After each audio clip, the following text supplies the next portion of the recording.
Et c'est vrai qu'on s'est posé la question au mois de mars, est-ce qu'au mois d'octobre, parce qu'au départ la journée devait être au mois d'octobre, est-ce que ça n'allait pas faire du réchauffé au mois d'octobre, de revenir sur un événement qui avait lieu au printemps. Donc c'est vrai que ça avait été un des éléments pris en considération, mais on a assez vite compris malheureusement que la crise allait s'installer, et donc effectivement ce sujet s'est imposé à nous, notamment que d'un point de vue juridique, effectivement, on a vu que plusieurs maires avaient pris des arrêtés de police et lesquels ont été déférés, dont celui du maire de Sceaux. Alors justement, vous souhaitiez, Luc Brunet, apporter une précision aux propos de M. de Boissieu dans son éditorial d'ouverture. Oui, c'est-à-dire qu'effectivement, l'arrêté du maire de Sceaux a été attaqué par la Ligue des droits de l'homme. En fait, la Ligue des droits de l'homme au printemps a initié effectivement plusieurs recours, que ce soit contre des maires qui avaient pris des couvre-feux, des arrêtés de couvre-feu, ou qui avaient imposé le port du masque. Donc effectivement, la Ligue des droits de l'homme avait été très active au printemps, et ça a conduit effectivement à une série de suspensions d'arrêtés. On en reparlera dans la table ronde qui est consacrée au sujet. Peut-être une précision, Luc, sur les actes, la façon dont cet événement sera transcrit dans les semaines ou les mois qui viennent, pour revenir en images ou en texte sur tout ce qui sera échangé ou illustré en ce cours de jeudi. Comment y revenir, comment capitaliser sur tout ce que nous allons échanger? Alors tout d'abord, les débats sont enregistrés, donc il y aura sur nos différents comptes Twitter, que ce soit de l'ASMAC ou de l'Observatoire, vous pourrez retrouver des extraits. On a également un partenariat avec la revue Juris Classeur, édition administrative et collectivité territoriale, JCPA pour les connaisseurs. Et donc là, les actes seront retranscrits in extenso dans une revue, sans doute fin janvier. Et puis, à côté de cela, nous avons à la SMAC une collection des actes du colloque. Et donc là, sans doute au mois de février, grâce à l'excellent travail de notre direction communication, qui nous a beaucoup aidé pour l'organisation de cette journée et pour nos publications. Si la régie est prête, on vous propose une nouvelle vidéo, celle de Philippe Laurent, un des grands responsables de l'Association des maires de France, également bien sûr maire de Sceaux. On en a parlé un petit peu déjà. Luc, qu'est-ce qu'on doit comprendre de son intervention au-delà du côté protocolaire et mécène de cette journée par l'AMF? Voilà, effectivement, l'AMF est un partenaire de notre observatoire via Mairie 2000.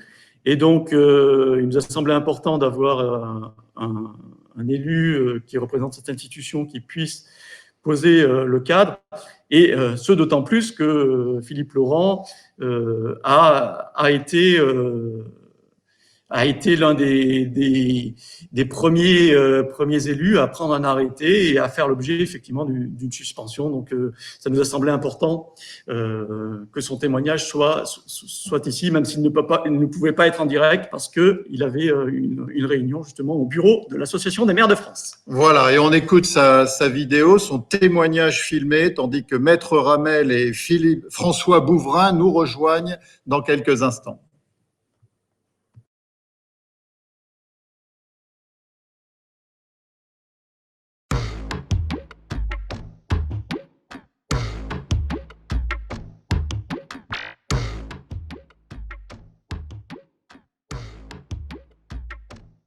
J'ai trouvé ça très dommage, très franchement, parce que j'étais, pour ma part, je suis toujours d'ailleurs convaincu que le premier des gestes barrières, c'est vraiment le confinement qu'on porte sur soi, dans la mesure où le port d'une protection, parce qu'à l'époque, je parlais de protection, parce que nous n'avions pas assez de masques, mais qu'en tout cas, le port du masque était une mesure qui était vraiment importante pour les autres, plus pour les autres que pour soi-même, et que si tout le monde, évidemment, porter le masque dans toutes les circonstances, eh bien, ça permettrait de ralentir considérablement la propagation du virus. Même un masque imparfait, c'était de toute façon mieux que rien. Voilà, donc j'ai trouvé qu'il y avait en tout cas une priorité qui a été donnée dans cette affaire sur la forme par rapport au fond. Le fond, c'était la protection de la population. La forme, c'était le fait que finalement, dans notre système juridique, eh bien le maire n'avait pas les pouvoirs en question, alors même que le Code des collectivités territoriales précise que la responsabilité du maire est de lutter contre les épidémies. Hein, c'est écrit comme tel. Voilà, donc derrière ça, après, on peut faire l'exégèse juridique de cette affaire sur la répartition des rôles entre les maires et puis l'État. Bon, il y a évidemment énormément de choses à dire et je pense qu'on continuera à en parler pendant un certain temps.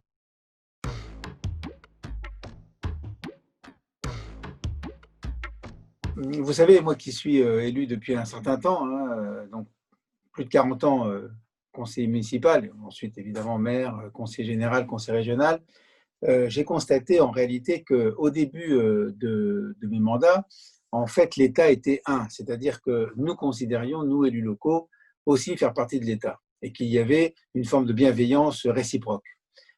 Et même avec la décentralisation, cette bienveillance ne s'est pas atténuée.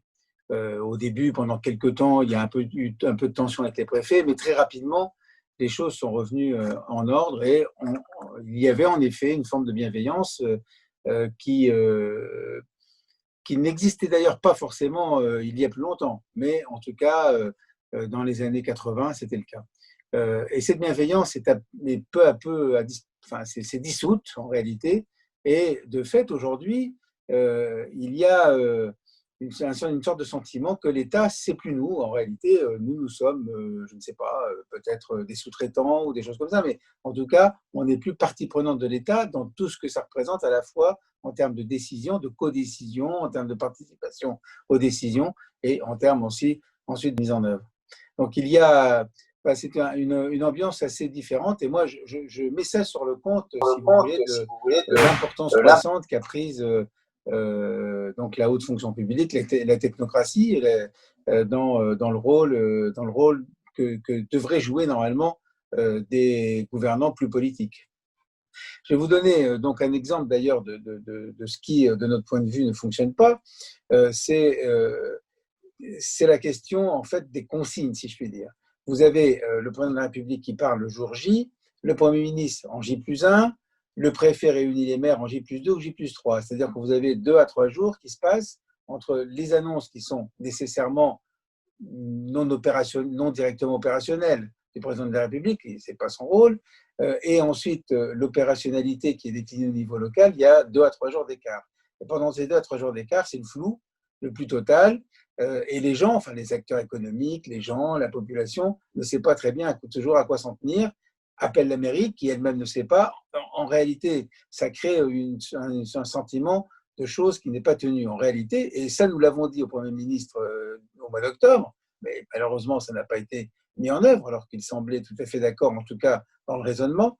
En réalité, ce qu'il faut, c'est avoir la parole évidemment du président de la République, très bien, mais immédiatement après, c'est-à-dire 2-3 heures après, la parole du Premier ministre, et ensuite 2 à 3 heures après aussi, la rencontre avec les préfets. Et il faut que tout ça soit préparé avant. Et si c'est préparé avant, et si en plus on nous demande notre avis sur ce qui va être dit, quand on demande l'avis des dirigeants des principales associations d'élus, si on leur demande avant, c'est encore mieux.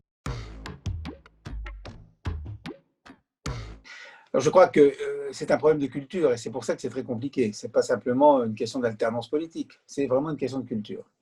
Et donc le changement de culture, il passe aussi d'abord, mais ça va prendre du temps, par la formation des hauts fonctionnaires eux-mêmes. Il y a dans cette formation probablement encore un apport, si vous voulez, de culture qui fait que les gens qui sortent des grandes écoles et considèrent qu'en réalité, ils ont raison sur tout. Voilà, c'est surtout ça le problème, c'est un problème de culture. Alors, il y a aussi, de mon point de vue, et ça c'est venu renforcer cette tendance-là, un problème d'institution, parce que je pense que la prééminence qui est aujourd'hui celle de l'institution président de la République, je ne parle pas de la personne, mais de l'institution président de la République, a fait que tous les autres pouvoirs sont finalement peu à peu gommés, y compris d'ailleurs ceux du Parlement. Et donc, les élus locaux font partie en fait de cet ensemble qui reste important aux yeux des habitants, naturellement, et on l'a bien vu pendant toute cette crise, mais qui n'a plus ce même poids ou cette même capacité de se faire entendre donc au niveau national. Je pense que la crise est quand même assez profonde et qu'elle est donc à la fois culturelle, mais quand même aussi institutionnelle.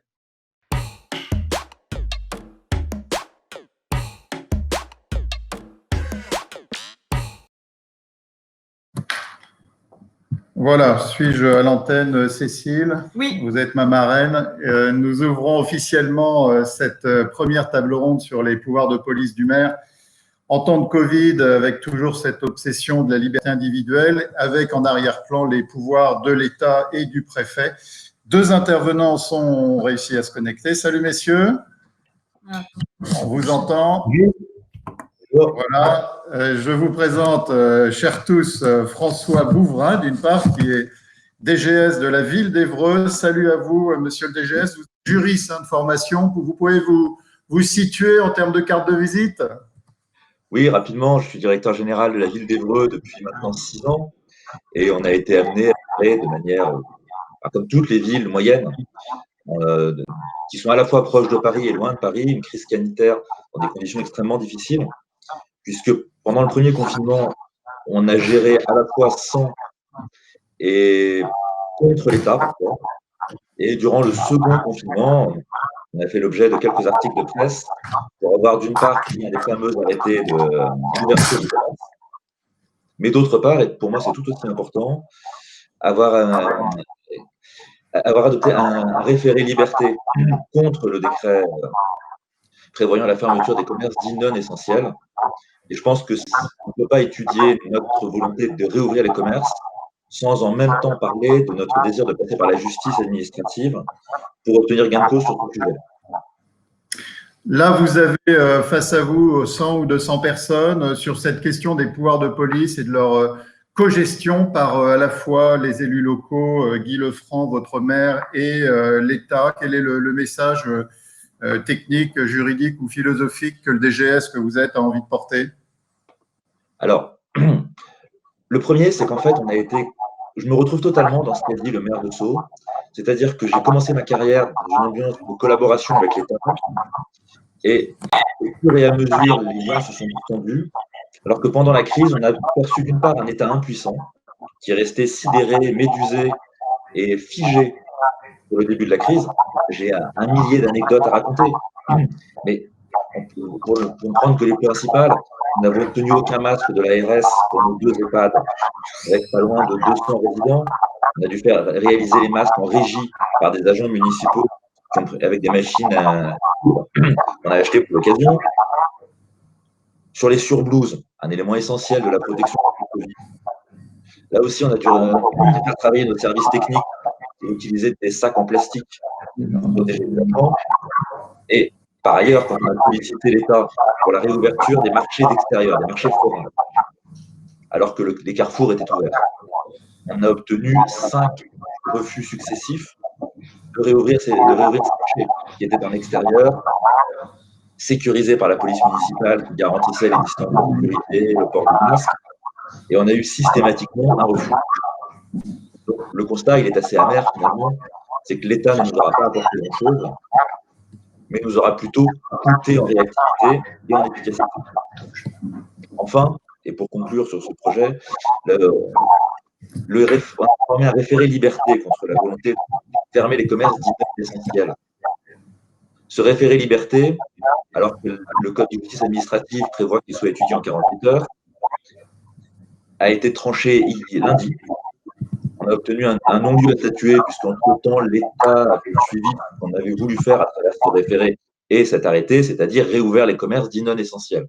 Donc, on s'est quand même heurté là-dessus, là aussi, à une désillusion, celle de la justice administrative comme moyen de faire revenir à la raison un acteur dont on n'arrivait pas à comprendre les décisions. Donc, effectivement, il y a eu d'une part une suspension de notre arrêté à laquelle on s'attendait parfaitement. On savait très bien ce à quoi on s'exposait. Mais d'autre part, le référé liberté qui devait nous autoriser à réouvrir ces commerces, lui, a attendu 1 mois avant d'être jugé, 1 mois pendant lequel le gouvernement est revenu sur sa décision initiale de fermer des commerces dont la logique de fermeture ne nous semblait pas évidente. Voilà ce que je pourrais en dire. Avec nous, et on reviendra sur cet arrêté, je repose les dates. Vous le prenez, votre élu Guy Lefranc le signe le 31 octobre et le 3 novembre, il est suspendu par le tribunal administratif de Rouen. Avec nous, un avocat, Aloïs Ramel. Bonjour à vous, êtes-vous des nôtres? Bonjour à vous, je suis des vôtres, est-ce que vous m'entendez bien? Voilà, alors peut-être ça doit passer parfois par la coupure de mon propre micro. Profitons de cette ouverture technique. Quel est sur cette question des pouvoirs de police, d'emblée, ce que vous avez envie d'ancrer dans l'esprit de nos internautes? Écoutez, je m'inscrirai complètement dans ce qui… Excusez-moi, je pense qu'il faut vraiment fermer les micros parallèlement, sinon il y a un écho important. Merci beaucoup. Voilà, ce sera mieux pour tout le monde, je pense. Je m'inscris complètement dans ce qui vient d'être dit par tous les intervenants précédents, c'est-à-dire que je fais le constat d'une jurisprudence administrative un petit peu arc-boutée sur ses principes de plus en plus restrictifs quant à l'intervention des pouvoirs de police du maire lorsqu'il y a une police nationale spéciale qui est instituée. J'y reviendrai plus en détail tout à l'heure. Et donc, une jurisprudence administrative un petit peu déconnectée finalement du terrain. Et quand on relit effectivement la motivation de l'arrêt commune de Sceaux, on ne peut être qu'un petit peu fasciné. C'est une jurisprudence qui a énormément vieilli en très très peu de temps, puisqu'il est écrit, et c'est assez drôle finalement, si ce n'était pas si triste, qu'en laissant entendre qu'une protection couvrant la bouche et le nez peut constituer une protection efficace, quel que soit le procédé utilisé, l'arrêté est de nature à induire en erreur les personnes concernées et à introduire de la confusion dans les messages délivrés à la population. On se rend bien compte aujourd'hui à quel point le Conseil d'État, en se faisant un peu juge des règles sanitaires, était à taper à côté et à empêcher effectivement une intervention rapide et efficace des pouvoirs publics locaux à un moment où on en aurait eu bien besoin, puisque au niveau national, ça a eu tendance à patiner un petit peu pour des raisons qu'on peut tout à fait comprendre. Hein. Je ne me fais pas du tout juge de ce qui a été fait ou pas fait, mais en tous les cas, c'est vrai qu'on aurait eu besoin d'un relais local important qui a été proposé par un certain nombre de maires et qui a été systématiquement très mal accueilli, ou systématiquement, le terme est un peu fort parce qu'on verra qu'il y a eu quelques exceptions et donc pas toujours très cohérentes, mais dans les grandes largeurs, en grande majorité très mal accueillis par la jurisprudence administrative et par les autorités préfectorales et nationales. Et donc ça, c'est un petit peu dommage et je m'inscris effectivement dans tout ce qui vient d'être dit et dans ce constat beaucoup plus général d'une méfiance entre les autorités préfectorales et les collectivités locales qui s'est instaurée. Moi, je suis dans ce métier depuis un peu plus de 10 ans, entre 10 et 15 ans.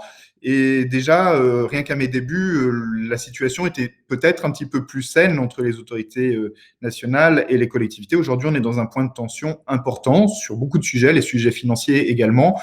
J'y reviendrai, mais également les sujets environnementaux. Et on voit bien que ce n'est pas forcément sain et que les collectivités locales sont beaucoup entravées, surtout en ce qui concerne l'articulation des pouvoirs de police, par les autorités nationales et la jurisprudence administrative qui malheureusement suit beaucoup trop systématiquement les positions préfectorales.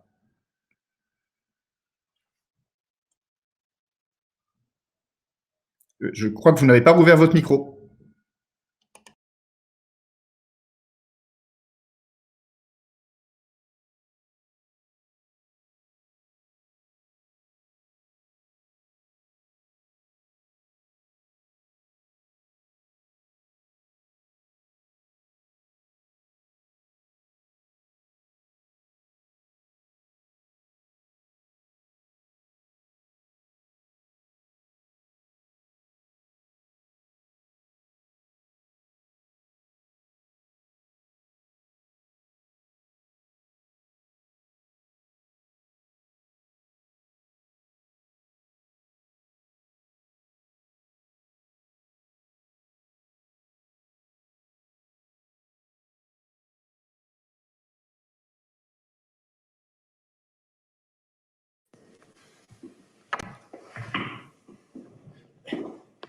François, vous m'entendez? Moi, je ne vous entends pas. Excuse-moi. Là, c'est mieux. Oui. Voilà. On va reprendre un petit peu de hauteur.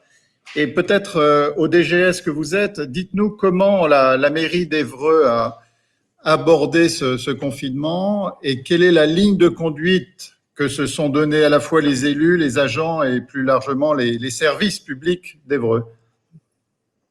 Alors, dans un premier temps, on a été extrêmement désemparés par cette mesure, puisque justement, on était en attente d'une intervention de l'État dans son rôle régalien classique de gestion de crise, et on s'est retrouvé finalement assez désemparés par une part des décisions qui nous paraissaient manquer de coordination quand elles n'étaient pas franchement absurdes, et d'autre part par l'absence totale d'aide matérielle de l'État pour gérer la crise. C'est-à-dire, comme je l'ai dit, la ville d'Évreux a la particularité d'avoir un centre communal d'action sociale extrêmement bien fourni, avec 2 gros EHPAD, un service infirmier à domicile, un service de soins à domicile, un service de portage de repas pour personnes âgées à domicile. Et là, l'ARS, lorsqu'elle était appelée, pour ne citer qu'elle, a systématiquement été aux abonnés absents, au point de ne pas répondre aux mails, de ne pas prendre des appels. C'est alors qu'on est la ville-préfecture de l'Eure et un des principaux gestionnaires de la situation des personnes âgées vulnérables sur le département. Là aussi, on est grande stupéfaction de notre part. On a eu le malheur d'avoir un début d'infection dans un de nos 2 EHPAD qui s'est traduit par de nombreux décès. Là aussi, on a été pris au dépourvu par l'absence de protocole. On a dû gérer nous-mêmes la gestion des corps, l'accompagnement psychologique des agents. C'était très difficile, puisque tous les agents ont été placés dans des situations extrêmement complexes. Un agent d'EHPAD a l'habitude du décès, mais le décès épidémique, par sa quantité, par sa violence, par sa rapidité, a laissé les agents totalement désarmés. Ajoutez à ça la nécessité de ne pas associer les familles, donc de devoir gérer les familles en plus des personnes âgées, avec des réactions de violence, d'incompréhension, des gens qui voulaient absolument voir leurs parents. Enfin, ça a été une situation absolument cataclysmique. La ville, finalement, et j'en suis très content, a montré une grande résilience dans cette situation, principalement puisque la plupart de nos collègues se sont mobilisés, parfois spontanément, parfois sans même l'initiative de la direction générale, pour être parfaitement honnête, pour venir à l'aide des collègues, tous ceux qui étaient placés en situation d'autorisation spéciale d'absence. Se sont mobilisés spontanément pour venir aider, parce qu'on a eu quelques cas Covid dans le personnel des EHPAD, donc on a dû faire des remplacements. Là aussi, l'État n'a pas été d'un grand secours, puisqu'on a interrogé la préfecture pour savoir si, de manière exceptionnelle, on pouvait laisser conduire des équipements exigeant des permis poids lourds à des agents qui ne les avaient pas, puisque les agents titulaires des permis étaient, eux, en arrêt maladie Covid. On a dû prendre des décisions sans aucune couverture juridique, sans aucune sécurité juridique, puisque de l'autre côté de l'action publique, on a eu un sentiment d'abandon total. C'est quand ce n'est pas effectivement de blocage. Et ce qui nous a le plus choqué dans tout ça, c'est de voir la vivacité de l'État à répondre non à nos sollicitations, voire à prendre des arrêtés pour suspendre nos mesures de gestion de crise. Alors que de notre côté, lorsqu'il s'agissait de nous aider, de nous épauler dans la gestion de la crise, on s'est trouvé bien seul. La conclusion que je trouve de ça, c'est que évidemment, ça n'a fait que poursuivre un mouvement qui a commencé effectivement il y a une quinzaine d'années. C'est à la fois de défiance des services préfectoraux, mais plus, à mon avis, plus du pouvoir central d'ailleurs que des services préfectoraux, à l'encontre de l'action municipale. Et en même temps un désengagement, pour le coup, qu'on ne peut que comprendre au regard des faibles moyens qui restent aux services préfectoraux sur les territoires, pour gérer l'action concrète. C'est-à-dire que, à mes yeux, la crise du Covid-19 a souligné au niveau de l'État des services préfectoraux aux ordres des ministères, mais lorsqu'ils étaient interrogés individuellement, faisant preuve d'une certaine bonne volonté, comprenant notre situation, désireux d'aider. Et d'autre part, des administrations centrales, très très loin du terrain, c'est figé dans des attitudes dogmatiques et prises de court par la violence de la situation, et parfaitement incapable de répondre à la crise. Donc laissant les administrations de terrain dans une situation assez ubuesque.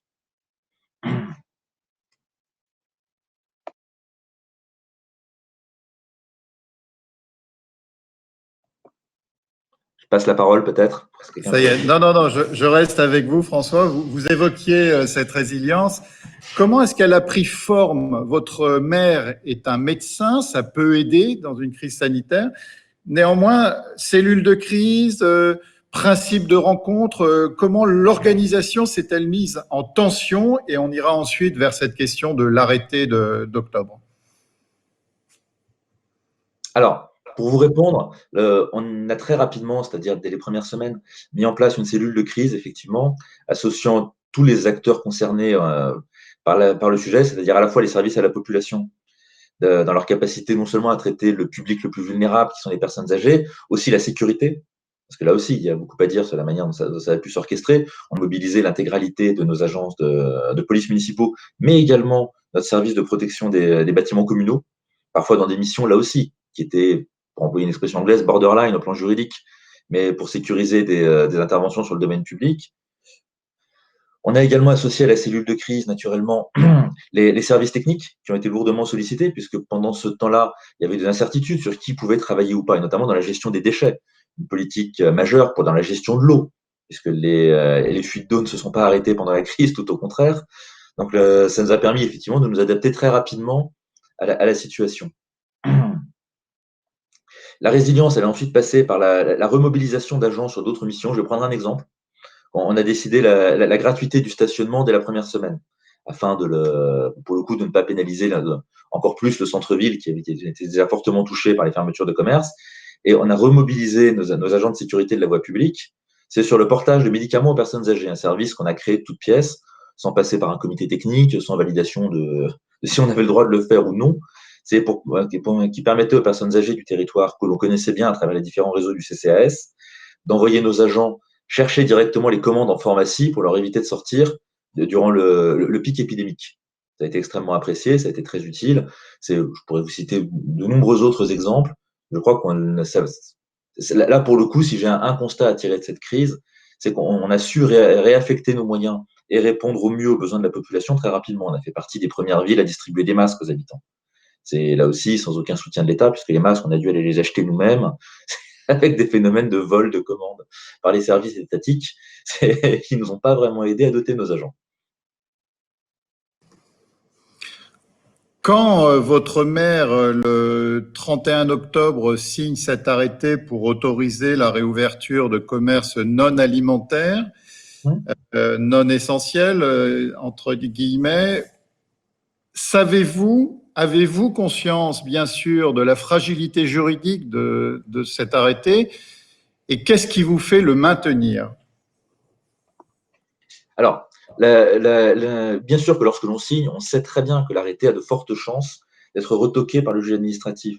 Mais comme je vous l'ai dit en introduction, il était assorti d'un référé liberté, portant pour le coup, à mon avis, sur des motifs extrêmement sérieux de violation de principes d'équité et d'égalité entre les différents commerçants, sur des bases qui juridiquement me paraissaient très fragiles.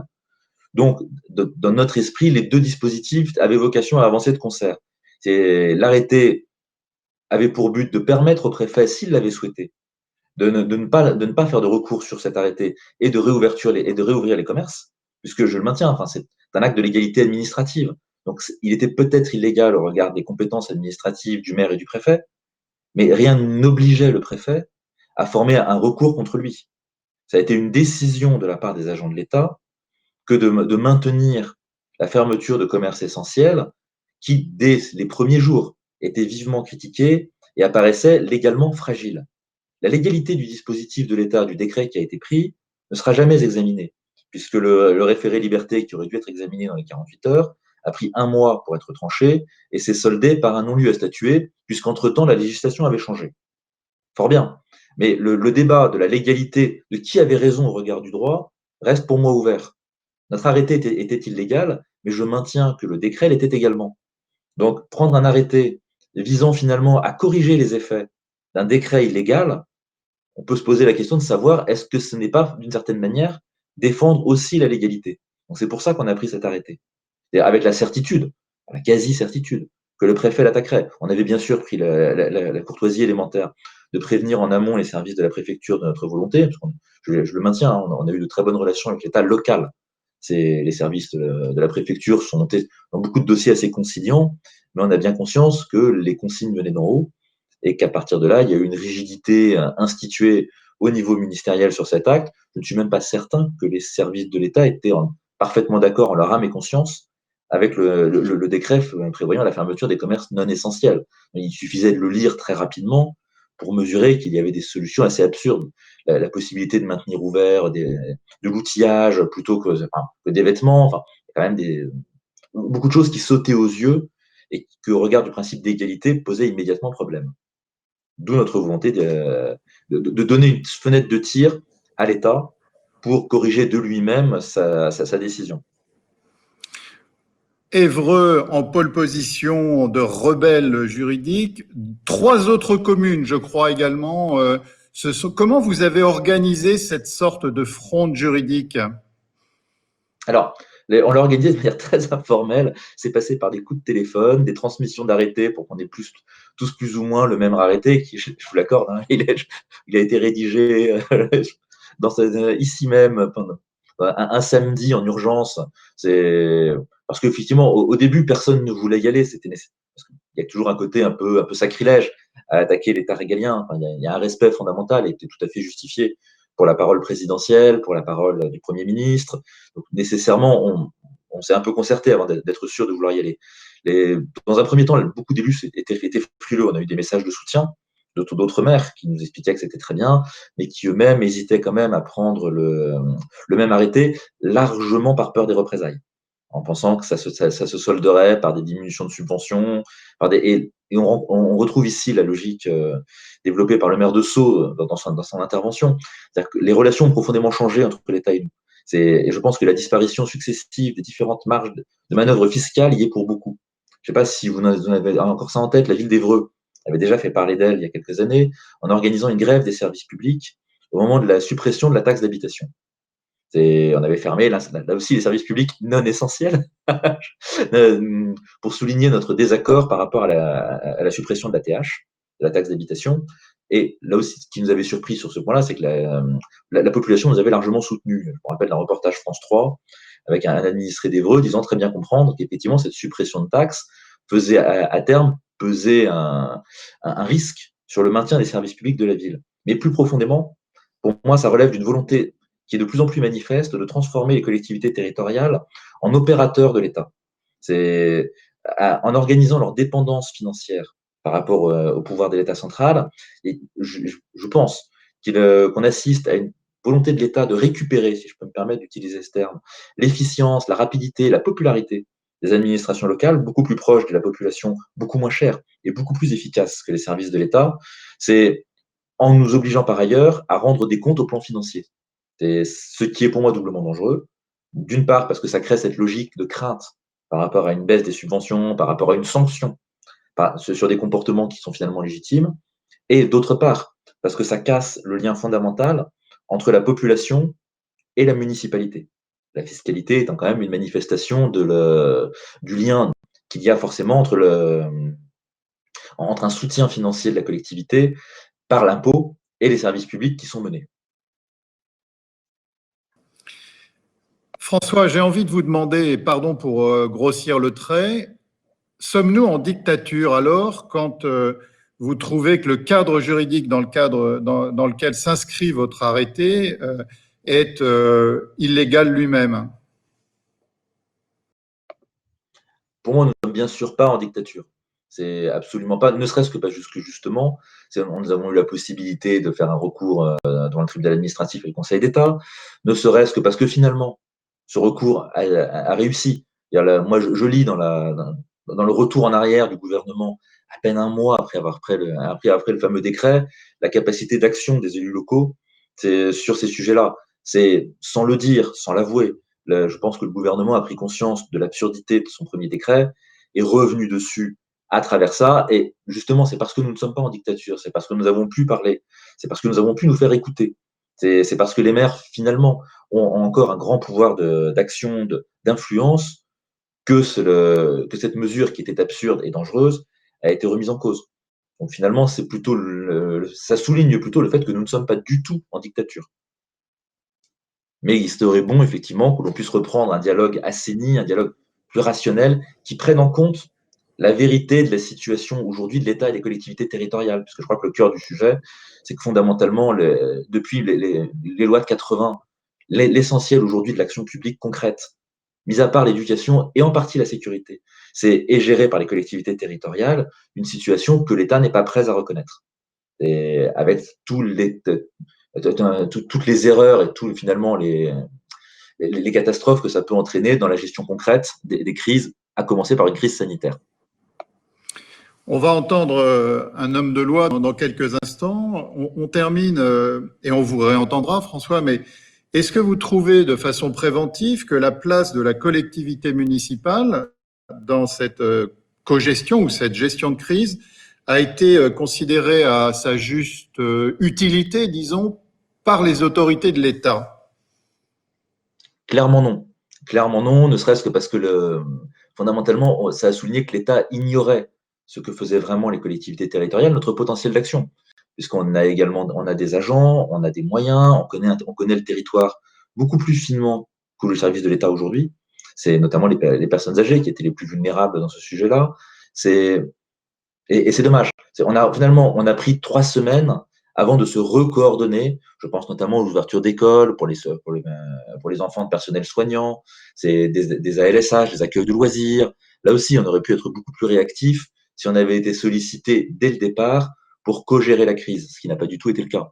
L'État, dans un premier temps, fonctionnait comme s'il était capable de gérer seul cette crise.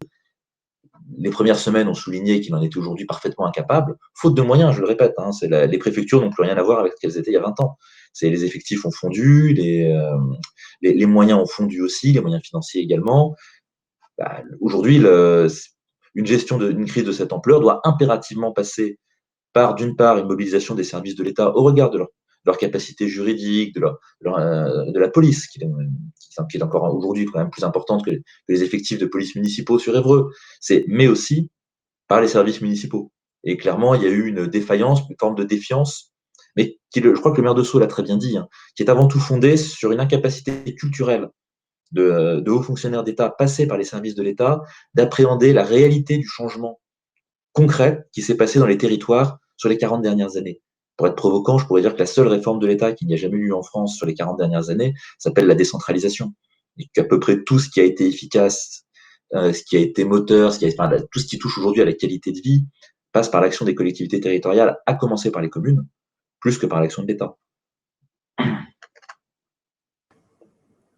Merci François. Je vous garde en discutant, puisque nous allons avoir un échange maintenant avec Maître Ramel, qui est publiciste chez Seban et Associés. Merci de votre présence. Qu'est-ce que l'avocat que vous êtes a fait déjà pendant ce confinement? Vous avez travaillé, vous avez conseillé, vous avez œuvré avec des collectivités locales, Maître Ramel?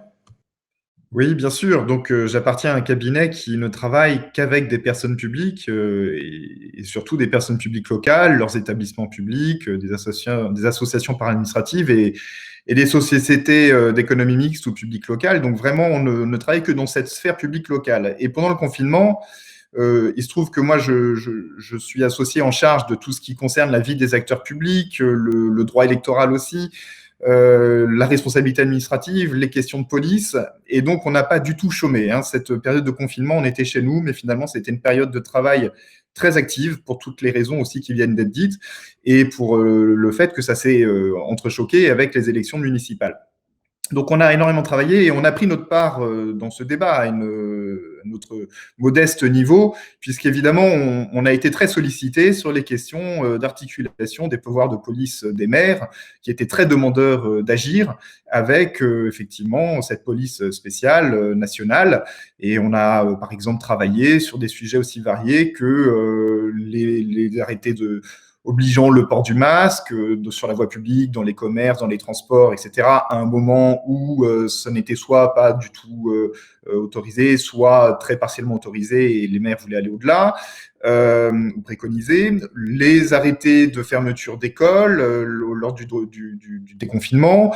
Qu'est-ce qu'on a eu? On a eu également des questions autour d'arrêter éventuellement d'instauration des couvre-feux et également des questions autour d'arrêter instaurant des horaires de fermeture pour les commerces et tout particulièrement les débits de boissons, les restaurants. Et donc, on a traité ces sujets aussi bien en conseil qu'en contentieux. Donc, on a eu effectivement beaucoup de questions autour de ces sujets. Parlez-moi des contentieux que vous avez accompagnés et que vous avez eu à traiter pour le compte de vos mairies. Alors, on a eu donc quelques contentieux, notamment donc sur un arrêté de fermeture d'école qui concernait une commune de la banlieue parisienne et qui avait fermé, qui avait donc pris un arrêté pour fermer certaines écoles. Et ça intervenait dans un contexte un petit peu difficile au plan contentieux, puisque le même tribunal administratif, 3 ou 4 jours avant, on a été saisi d'un référé liberté contre cet arrêté, et 3 ou 4 jours avant, le tribunal administratif saisi avait eu l'occasion d'annuler un arrêté de cette nature-là. Et heureusement, nous, on a réussi à faire reconnaître sa validité. Alors pourquoi ? Parce que bon, les choses étaient quand même assez différentes. L'arrêté qu'on défendait était beaucoup plus circonscrit et répondait davantage à une mesure de bonne organisation du service pour bien respecter les règles sanitaires en vigueur. Partait aussi du constat qu'il y a beaucoup d'enfants qui étaient à ce moment-là déscolarisés et que finalement on n'avait pas besoin d'ouvrir toutes les écoles du territoire et qu'on a préféré mutualiser les moyens sur certaines d'entre elles pour bien répondre au protocole en vigueur. Donc notre arrêté, on a pu faire reconnaître sa validité alors que l'arrêté précédent, c'était une fermeture de principe de l'ensemble des écoles du territoire. C'était la grande différence. On a également eu un contentieux donc, sur un arrêté qui faisait fermer les débits de boissons et les commerces les restaurants, pardon, plutôt que leurs horaires habituels. Donc, c'était un moment où ces commerces particuliers pouvaient rouvrir. Et là aussi, on a eu gain de cause. C'était plus compliqué à argumenter par rapport à la liberté du commerce et de l'industrie. Mais on a eu gain de cause parce qu'encore une fois, on a pu vraiment inscrire ça dans un contexte local très particulier, que l'arrêté était très circonscrit à une rue très précise où il y avait vraiment une très forte concentration des terrasses et donc une très forte promiscuité entre les clients et que la fermeture qu'on imposait n'était pas une fermeture aberrante. Je crois que c'était 23 heures de mémoire, ce qui permettait quand même à ces commerces de vivre. Si je dis au cabinet Sebon et Associés, glyphosate, je sais que vous avez une application par le passé qui peut éclairer justement ces questions de pouvoir de police aujourd'hui. Et qu'est-ce que vous avez retiré de cette expérience qui vous a fait faire le haut des gazettes juridiques et peut-être plus ? Alors, c'est un parallèle effectivement tout à fait pertinent. Pourquoi ? Parce que en matière environnementale, on est également en présence d'une police nationale spéciale qui est aux mains du ministre chargé de l'environnement.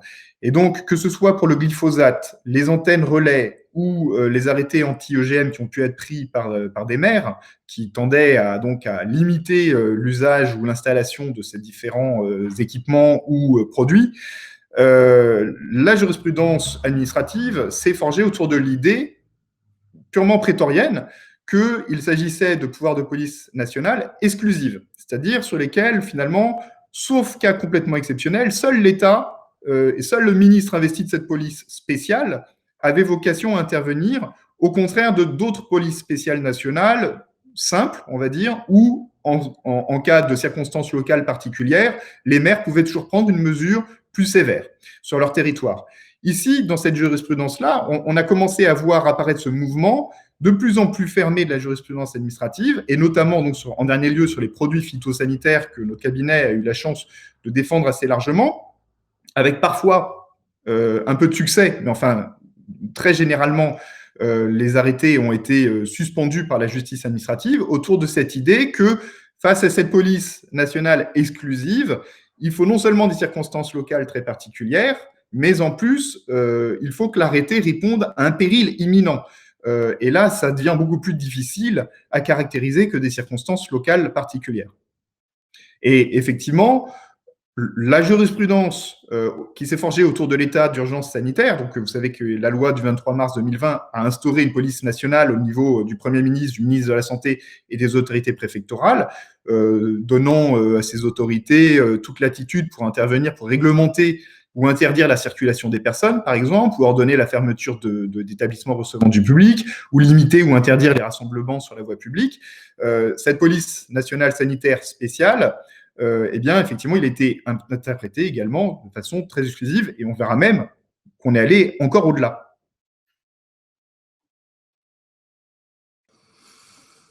Est-ce que, et toujours sous le contrôle de notre DGS, est-ce que de cette crise jusqu'à maintenant, on déduit que les élus en matière de pouvoir de police dans l'univers sanitaire ont une marge de manœuvre extrêmement réduite, voire aucune prérogative? Va-t-on jusque-là? M'entendiez-vous? Alors, aujourd'hui, très clairement, c'est le sentiment qu'on peut avoir sur ces sujets-là.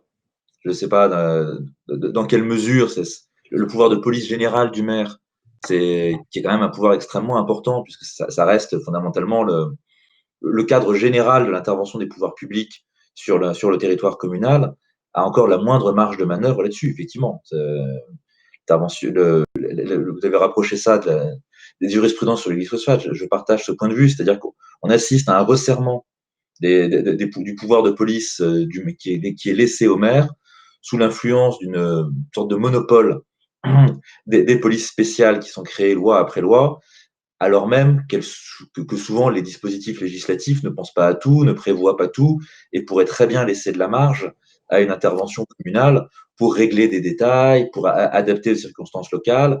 Le sentiment qu'on peut avoir à notre niveau, c'est effectivement d'un rétrécissement constant de la marge de manœuvre qui est laissée à ce pouvoir de police. Maître Ramel.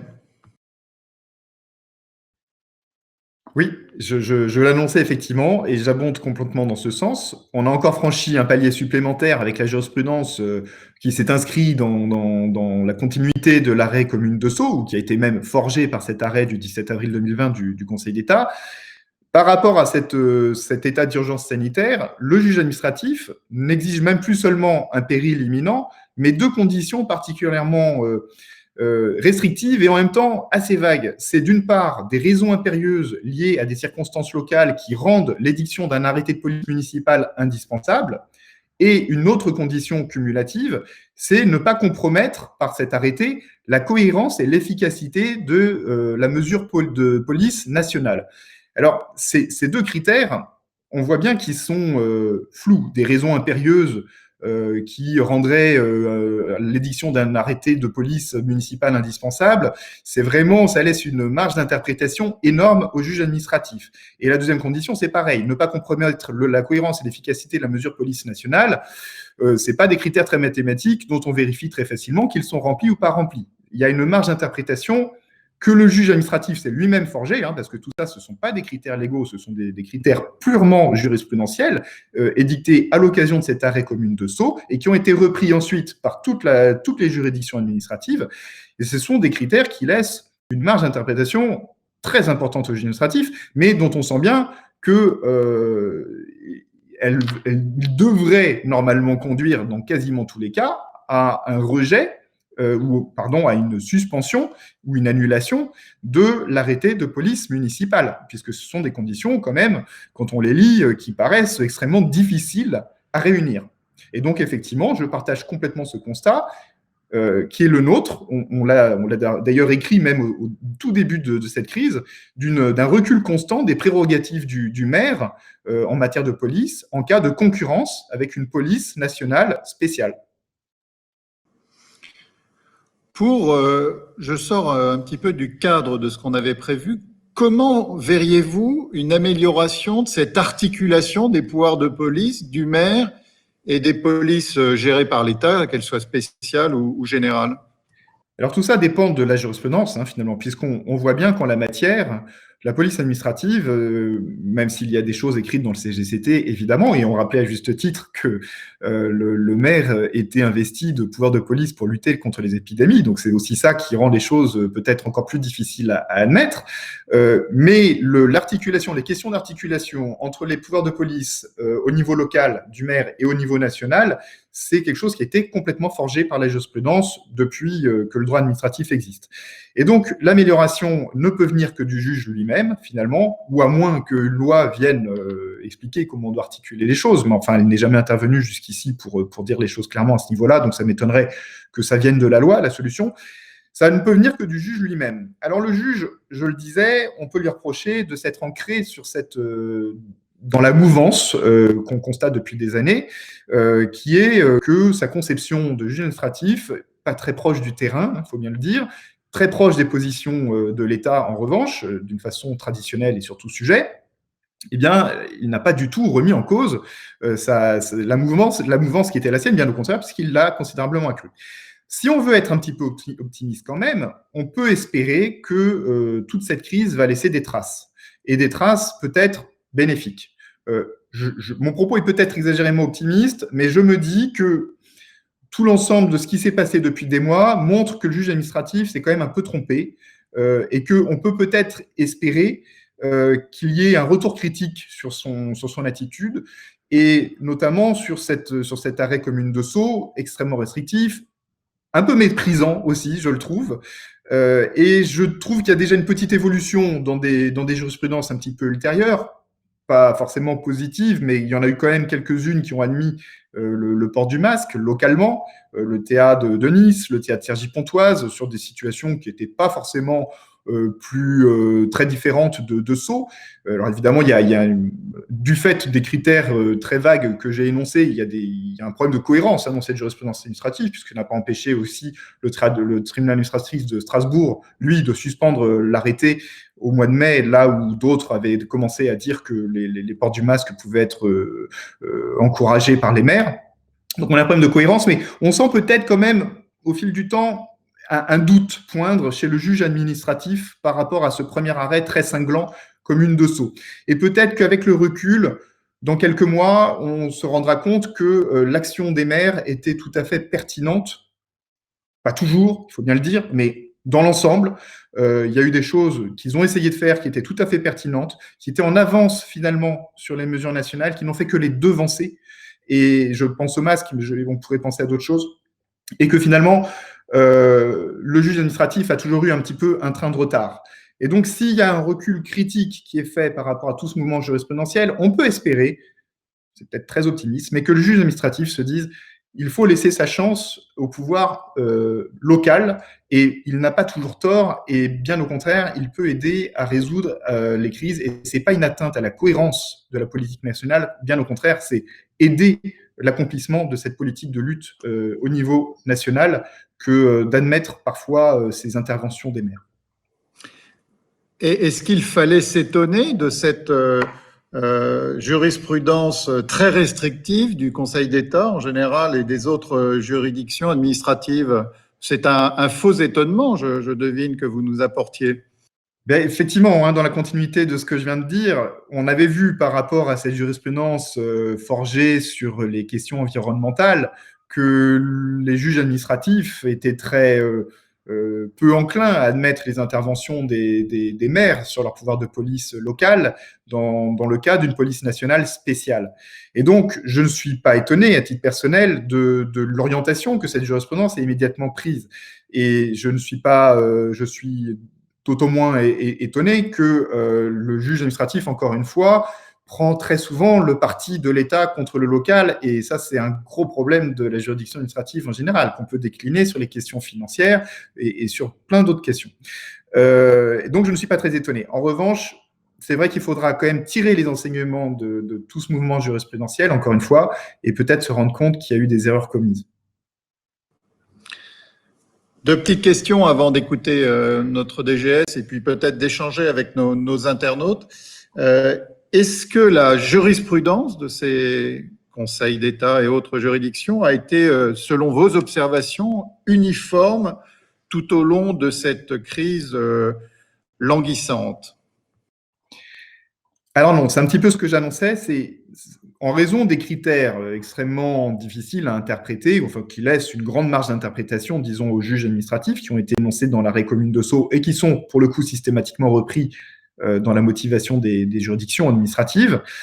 Il y a eu quand même des mouvements assez peu lisibles. Je prenais l'exemple des masques sur le théâtre Nice, le théâtre Cergy, qui ont admis des arrêtés municipaux obligeant au port du masque, là où le théâtre Strasbourg ou le Conseil d'État ou bien d'autres théâtres ont systématiquement dit que c'était illégal, ou en tous les cas que les arrêtés devaient être suspendus. On peut prendre d'autres exemples. En matière de couvre-feu, il y a eu beaucoup de maires qui ont tenté de prendre des arrêtés couvre-feu, imposant un couvre-feu sur leur territoire, et il y a eu, on va dire, un mouvement assez massif de suspension de ces arrêtés. Néanmoins, on a quand même le TA de Lyon qui, dès le 24 avril, le TA de Nice, dès le 22 avril, donc au tout début de la crise sanitaire, ont admis la légalité de ces arrêtés couvre-feu pris par des maires. Donc là non plus, pas une cohérence totale. Sur les écoles, je le disais aussi, il y a eu des différences d'appréciation qui peuvent parfois se justifier par des différences de circonstances locales, c'est ce que je disais, mais on a quand même le sentiment qu'au-delà des circonstances locales, il y a une question importante, un paramètre important qui est la sensibilité du juge, tout simplement, puisque sur les couvre-feux, les masques, et un dernier exemple, un arrêté qui interdisait les locations saisonnières et l'occupation des locations saisonnières dans une station de montagne qui était les Contamines Montjoie. Alors certes, avec des circonstances locales extrêmement précises, puisque c'était un des premiers foyers épidémiques. Cet arrêté, quand même très dur au plan des libertés, dont on aurait pu s'attendre dans le mouvement de jurisprudence qu'on connaît à ce qu'il soit suspendu, n'a pas été suspendu par le théâtre de Grenoble. Il a été considéré comme valide. Donc, c'est une décision un tout petit peu surprenante par rapport à cette jurisprudence. On sent que les circonstances locales pèsent, ce qui est tout à fait normal en matière de police. Mais au-delà, encore une fois, on a parfois des situations quand même très proches, avec des solutions qui sont très souvent négatives, mais parfois pas tout le temps. Et donc, un problème de cohérence et de lisibilité de l'ensemble de cette jurisprudence qui peut s'expliquer par la sensibilité du juge. Et là, ça pose quand même un petit problème sur la sécurité juridique de l'ensemble. Deux dernières questions parce que François nous attend impatiemment. Vous évoquiez ces bonnes idées, peut-être Évreux en fait partie, qu'ont eu les maires en anticipant peut-être des décisions nationales. Est-ce que vous pouvez nous dire, vous qui surveillez ce que les maires en matière de pouvoir de police pouvaient brasser depuis février, de quelle façon les maires ont tenté d'user de leur pouvoir de police générale pour protéger leurs administrés, parce qu'on était vraiment au cœur d'une mission et de service et de protection.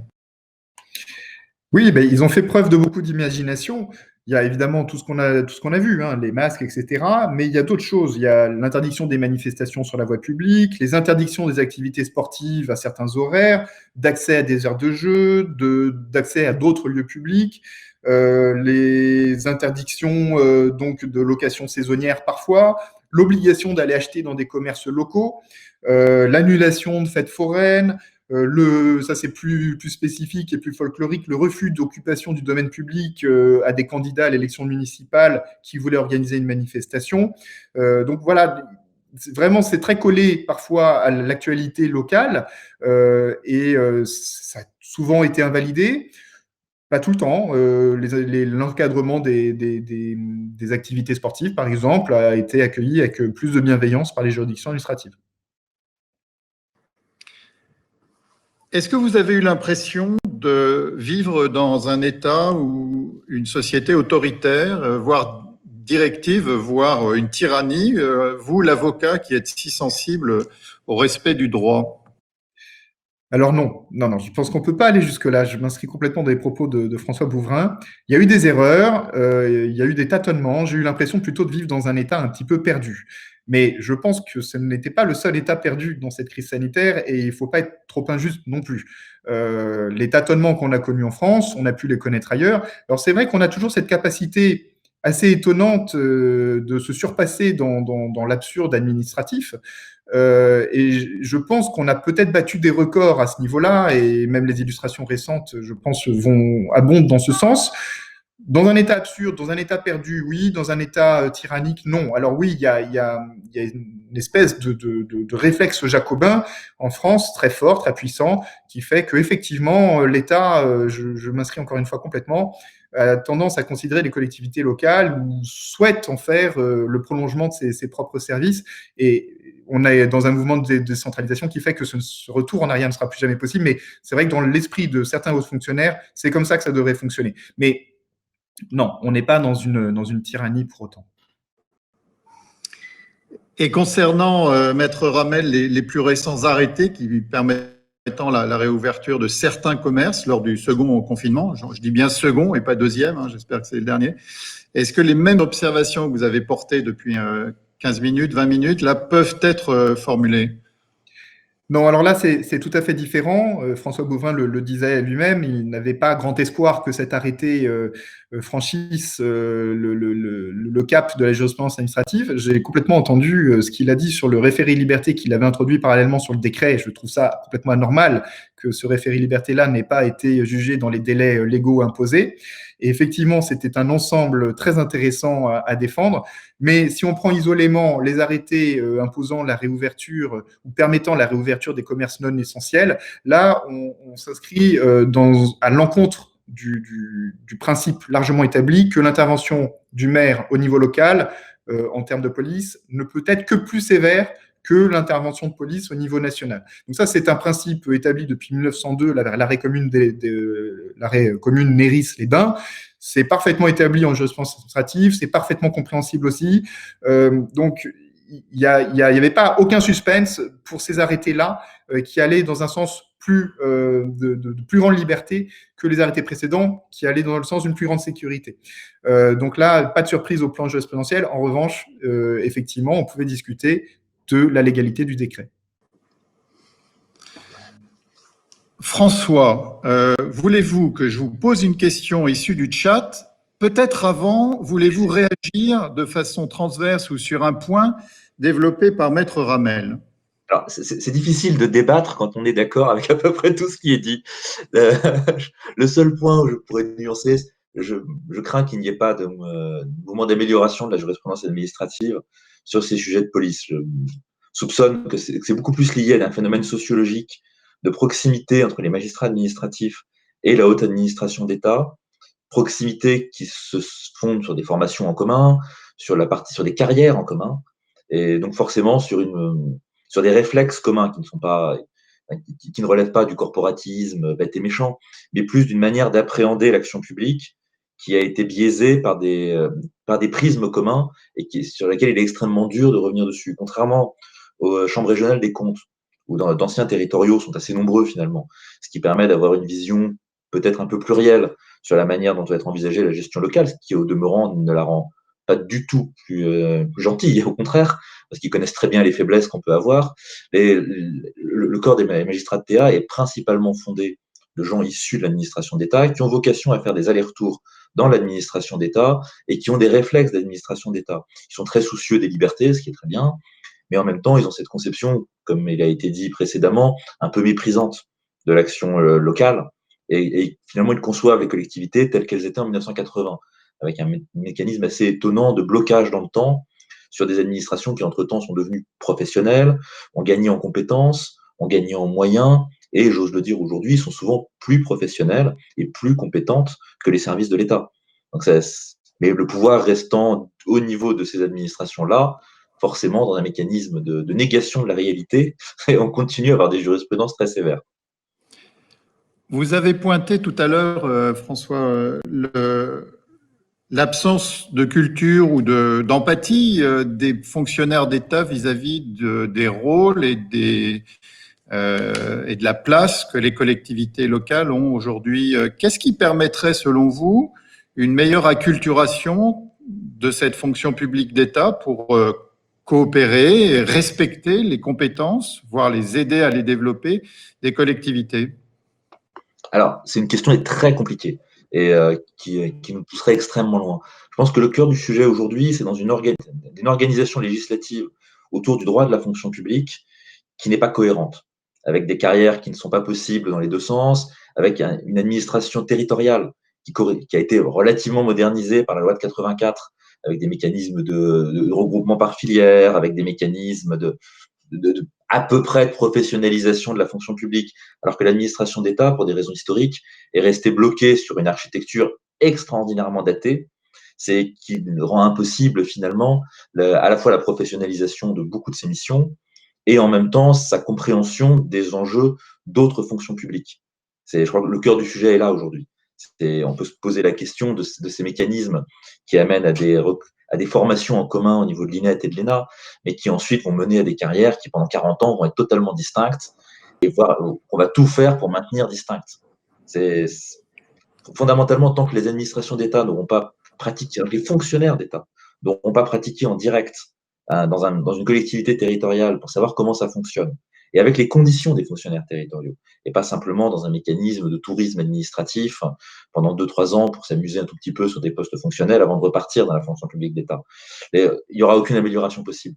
Ils garderont cette conception d'une administration noble, jacobine, au service de l'État, opposée à des structures hybrides, bizarres, qui obéissent à des élus locaux. Et ça se traduit au demeurant par une forme de mépris de la démocratie, au moins dans son expression locale, avec cette idée que fondamentalement, un préfet, un directeur d'administration départementale, et à plus forte raison un directeur régional, est plus légitime qu'un élu d'une commune. Ce qui interroge quand même sur la conception qu'on peut avoir de la démocratie. François, je vous propose de regarder le chat, si vous pouvez. Il y a des questions. Le chat a sa propre vie, donc nous allons mener la nôtre de notre côté. Maître Ramel, il y a beaucoup de juristes qui nous écoutent. Est-ce que depuis ce début d'année, vous avez pris votre pied au sens professionnel, au sens de la compréhension, de la maturation, de l'anticipation? Est-ce que vous aviez déjà, par le passé, de votre grand âge, vécu une période aussi, alors j'anticipe peut-être votre réponse, mais aussi intéressante quand même? Oui, alors je suis désolé pour tous ceux que ça va choquer, mais c'est vrai que comme un médecin qui voit un cas extrêmement rare et je suis fils de médecin, donc je vois ce que ça peut donner, et qui s'écrit « Oh, le beau cas », alors que bon, il a en face de lui un patient peut-être en phase terminale. Je suis désolé pour tous les administrateurs territoriaux qui m'écoutent de dire qu'effectivement, pour nous, dans notre métier, ça a été assez foisonnant et assez riche intellectuellement et d'enseignement. Donc effectivement, ça a été une période assez intéressante pour nous, avec une multiplication des référés. Donc ça a été très long, en plus dans des circonstances particulières qui font qu'on a plaidé parfois d'une façon assez rocambolesque. Et du coup, voilà, pour nous, c'est vrai que ça a été une période intéressante, et je l'espère, encore une fois, riche d'enseignements, et j'espère que tout le monde saura les tirer. Maître Capello est à mes côtés et il propose des questions, Luc Brunet, issues du chat ou de sa propre réflexion de juriste. Luc, bienvenue. Oui, alors, vous voyez que la crise sanitaire m'impose au port du masque parce que nous sommes côte à côte avec Bruno. Alors, il y a une question de Jordan Eustache sur le chat, je vais y arriver. Question à notre panel. La crise actuelle vous semble-t-elle questionner la pertinence de l'exercice du pouvoir de police, fut-elle spéciale, à un niveau intercommunal, en confortant le rôle majeur du maire? François, peut-être? Alors, je pense que à institution a changé. Aujourd'hui, les intercommunalités n'auront jamais la légitimité et la réactivité que peuvent avoir les communes dans l'exercice du pouvoir de police. On a été assez souvent saisis d'administrer en direct. Finalement, les présidents de PCI le sont peu. Ils sont moins perçus par la population. Quelle que soit la légitimité technique des services des EPCI, la légitimité de leur territoire, qui est plus vaste, parfois plus logique que celui de petites communes, sur le fond, la commune reste l'interlocuteur, à mon avis, nécessaire et légitime surtout face à une crise comme celle-là. En matière de police spéciale, la question, bien sûr, est complètement différente.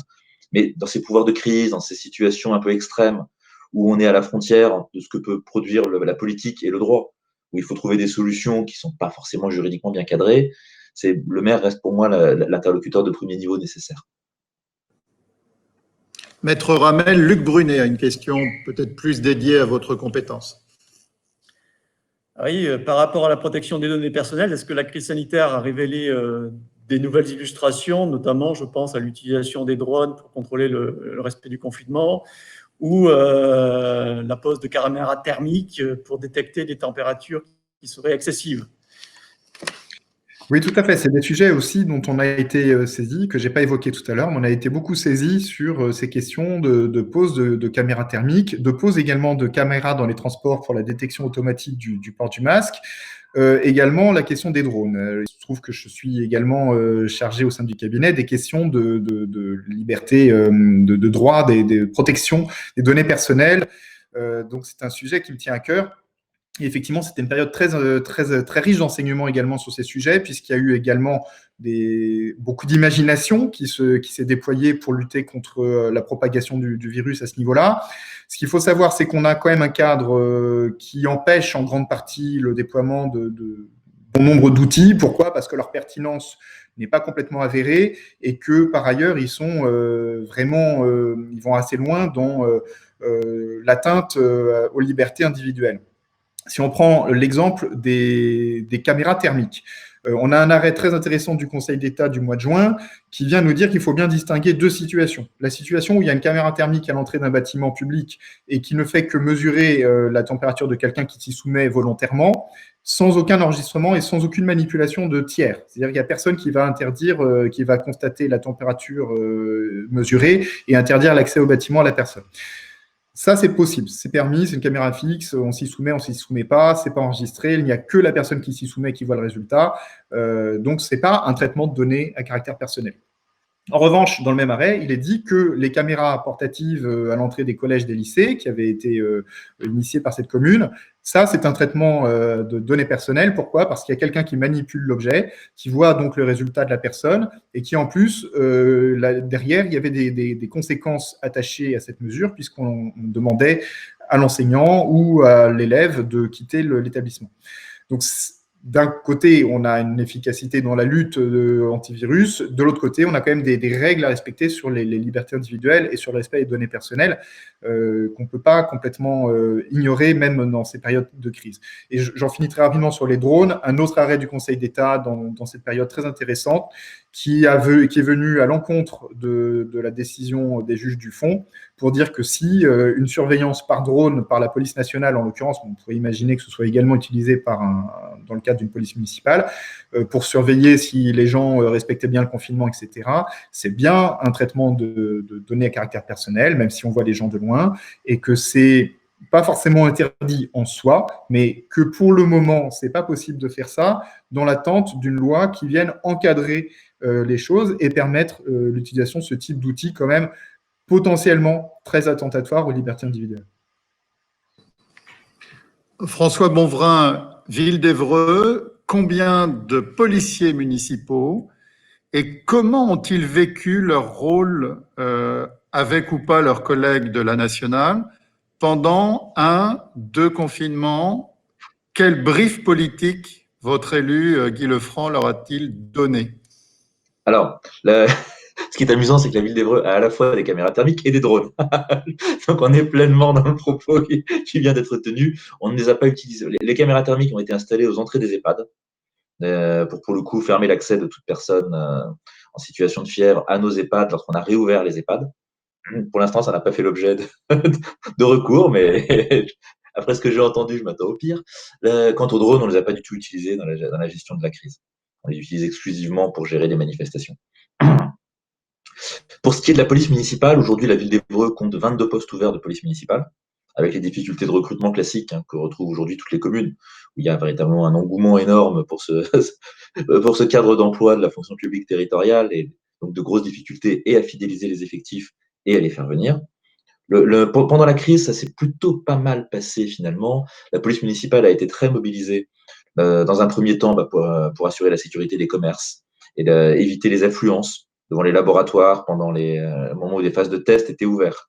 On a aussi assuré la bonne tenue de l'ordre public sur la voie publique. Parce qu'il y a eu forcément des phénomènes de marée humaine lorsque les premiers tests ont été disponibles. On a été obligé de canaliser les foules ici, ça s'est très bien passé. La coordination avec la nationale s'est plutôt bien déroulée, plus que sur des politiques classiques de maintien de l'ordre. Ça a permis de lever là aussi des formes de guerre picrocolline entre les administrations d'État et les administrations municipales sur le maintien de l'ordre, avec là aussi un phénomène de snobisme de la police nationale envers la police municipale qui est bien connue et qui a été allégée pendant la crise. Mais là aussi, je suis assez peu confiant. Je pense que ça va revenir dès lors que la nécessité de mobiliser l'intégralité des effectifs de police, qu'ils soient nationaux ou municipaux, aura disparu. Une question pour vous deux. Une question pour Maître Ramel, de juriste à juriste. Comment vous êtes organisé au sein du cabinet pour suivre l'évolution des nombreux textes qui tombaient chaque jour et parfois avec une entrée en vigueur assez rapide? Et le pendant pour François, c'est comment vous êtes organisé, vous, pour pouvoir les appliquer. C'est vrai qu'entre le mois de mars et le mois de mai, au moins, on ne compte pas le nombre de textes successifs, les lois, les ordonnances, les décrets. Donc, c'était effectivement très, très difficile à suivre. Après, c'est vrai qu'au sein du cabinet, on a une organisation qui nous permet de suivre assez facilement, enfin, assez efficacement tout ça, puisqu'on est déjà divisé en une quinzaine de pôles de spécialités, donc chacun prend sa part. C'est vrai que moi, j'en ai eu beaucoup en matière électorale et en matière institutionnelle, en matière de police. Ça a été une période, encore une fois, très dense et très foisonnante. Donc, on a fait ce qu'on a pu, mais on s'est astreint à l'exercice.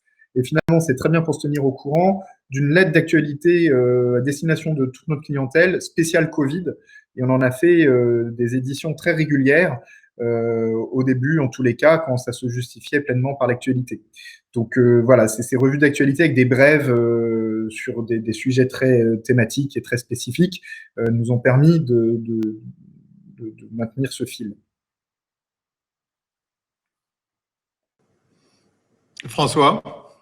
Alors, au niveau de la ville d'Évreux, effectivement, on a été submergé par un déluge de textes, souvent contradictoires, souvent compliqués à comprendre. C'est le service juridique qui a bien rempli son rôle. Et à dire vrai, on a plutôt eu tendance à agir et à prendre des décisions avant de regarder si ça correspondait exactement au nombre de textes qu'on a pu recevoir de la part du gouvernement sur ce sujet-là. C'est le point le plus important pour nous, plus que l'aspect juridique, a été l'aspect informatique, paradoxalement, avec la nécessité d'organiser très rapidement le télétravail. Heureusement, on était dans un dispositif qui commençait à être assez bien connu pour nous. Ça faisait 6 mois qu'on avait doté la plupart des cadres et des agents télétravaillables de PC, donc ça s'est bien passé. Donc, finalement, plus que la direction juridique, c'est la direction informatique qui a été sollicitée massivement pendant la crise.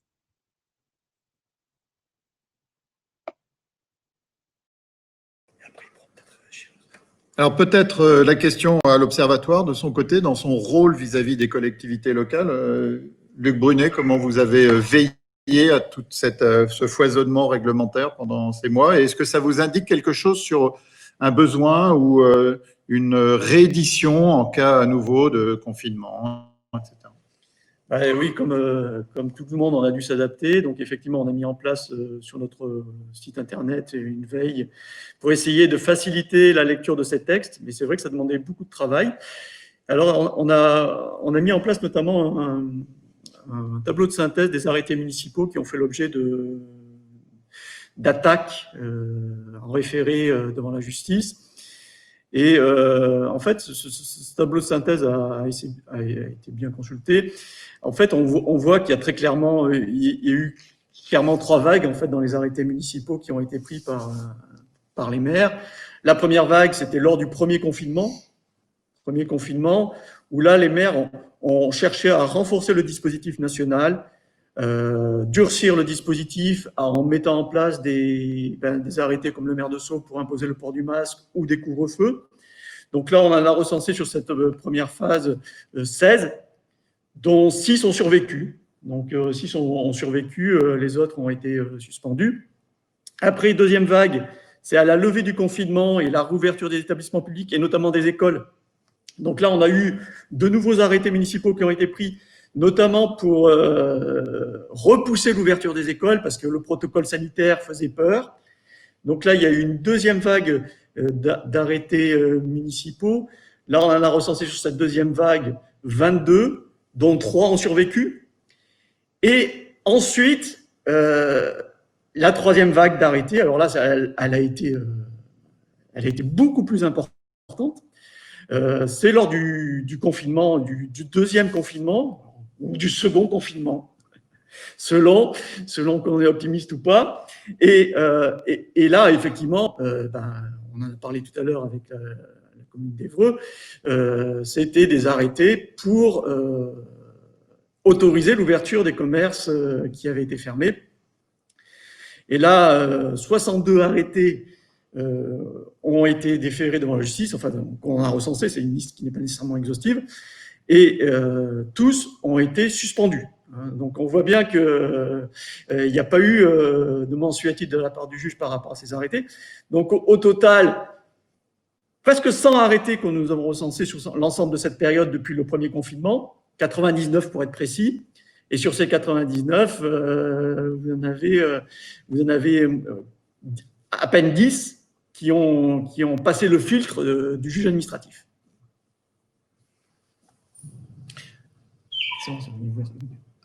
Alors, peut-être, Luc, vous restez avec moi. On peut regarder et parcourir. Est-ce qu'on peut faire défiler le chat et voir… Alors, peut-être une remarque qui était il y a quelques minutes sur la loi d'urgence ne figure que très, très rarement le mot « maire ». Qu'en comprenez-vous, François Bouvrin? C'est une question dont vous avez déjà la réponse. Tout ce qu'on vient de se dire pendant 1 heure le montre clairement. C'est-à-dire que fondamentalement, le rôle, qui pour moi est essentiel, des autorités municipales, et particulièrement du maire, qui incarne une forme de figure connue de la population, dans la gestion de cette crise sanitaire, n'a pas du tout été pris en compte, a même été refusé. Parce qu'au-delà d'une ignorance, c'est une presque volonté délibérée d'essayer d'écarter les élus locaux, et le maire en particulier, de la gestion de ce type de problématique pour en réserver la prérogative au seul service de l'État. C'est comme ça que je l'interprète. Et je pense que la réponse était évidente.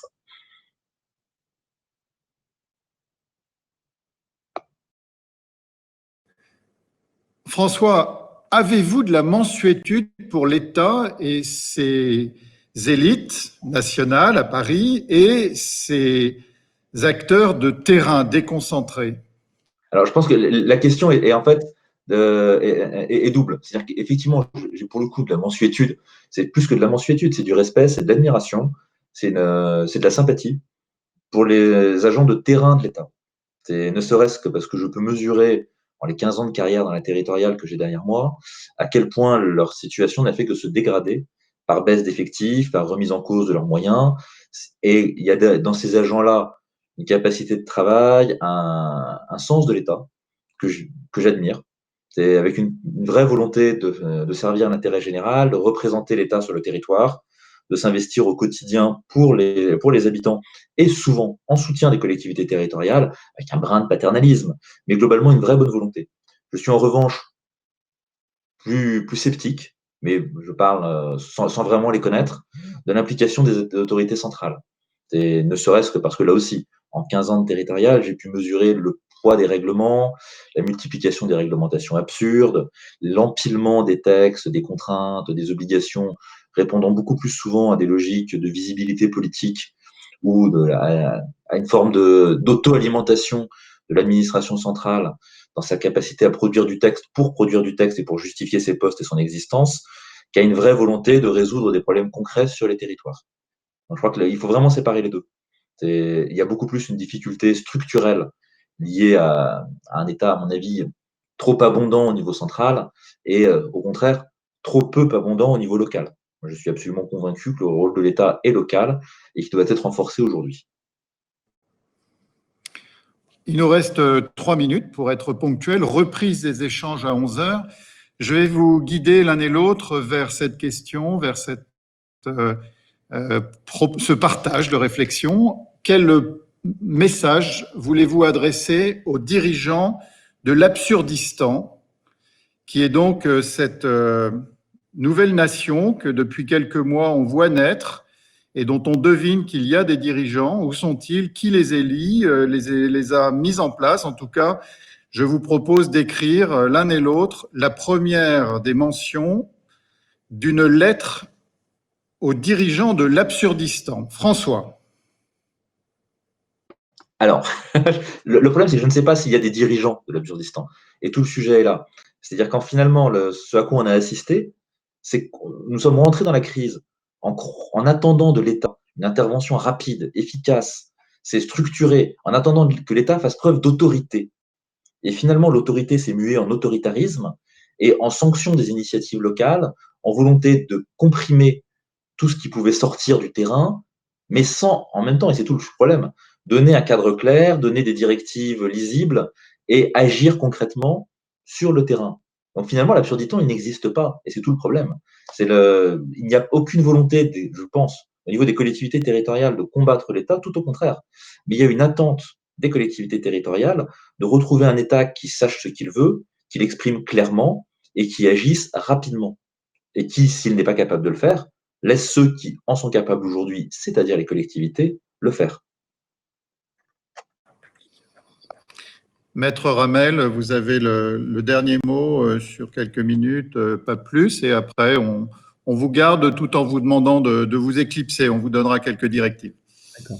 Merci pour ce privilège de clôturer cette première table ronde. Je serai très bref, je partage complètement. Je pense que effectivement la problématique n'est pas tant ces dirigeants tyranniques qu'on peut imaginer que l'absence de pilotage précisément au niveau central. J'aurais juste envie de dire à ces autorités centrales, quelles qu'elles soient, et même malgré l'absence de pilotage que je viens de souligner, apprenez à écouter, apprenez à respecter ce qui vient du terrain. Ça a l'air d'être enfoncé une porte ouverte, mais je crois vraiment que c'est le problème fondamental. C'est cette espèce de mépris par réflexe pavlovien de ce qui vient de la sphère publique locale quand on est une autorité centrale, qui est la source de beaucoup de difficultés. Et tout ce qu'on vient de dire ce matin, c'est exactement l'illustration de cela. Et j'ai envie de dire une deuxième chose, c'est qu'une mesure de police, par définition même, c'est une mesure privative d'une part de la liberté. Et que entre la liberté et la sécurité, c'est toujours le problème où placer le curseur. Et que pour bien faire accepter, il est très important qu'une mesure de police administrative soit acceptée par la population et qu'elle sera bien acceptée. C'est ce qu'on disait au niveau des EPCI et des villes, mais c'est aussi déclinable entre la sphère publique locale et la sphère publique étatique. Elle sera d'autant plus acceptée qu'elle viendra d'une autorité de police connue et reconnue, légitime aux yeux de la population. Et que c'est pour ça que c'est vraiment dommage de se priver des interventions de police municipale qui sont acceptées dans une très grande partie par la population locale, qui est prête à comprendre les sacrifices qu'on demande à la population pour remplacer ça par de la police niveau national avec le rejet actuel que je ne juge pas et qui est peut-être pas légitime, j'en sais rien, mais il y a un rejet, c'est un fait, de tout ce qui vient du national, sans prise avec le réel, en tous les cas dans l'esprit des gens, et que les mesures de police au niveau national, et on le voit bien, sont beaucoup moins acceptées que ce qui peut provenir des maires, et c'est donc tout le paradoxe de cette situation où on empêche les maires de faire passer les messages qui passent pourtant beaucoup mieux quand ils viennent d'eux. Aloïs Ramel, François Bouvrin, merci à tous les deux.